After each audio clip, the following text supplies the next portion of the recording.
A factor is a number that divides another number with no remainder. The best way to find factors of a number is to think of the numbers that multiply together to make it.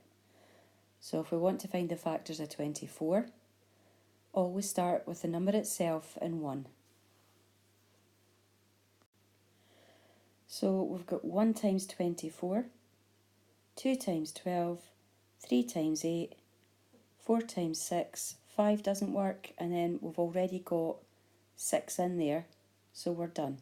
So the factors of 24 are 1, 24, 2, 12, 3, 8, 4 and 6.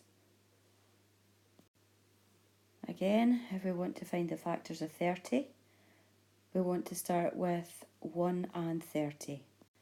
So we'd have 1 times 30, 2 times 15, 3 times 10 and 5 times 6. 6 times 5 makes 30 as well, but we've already got it in there.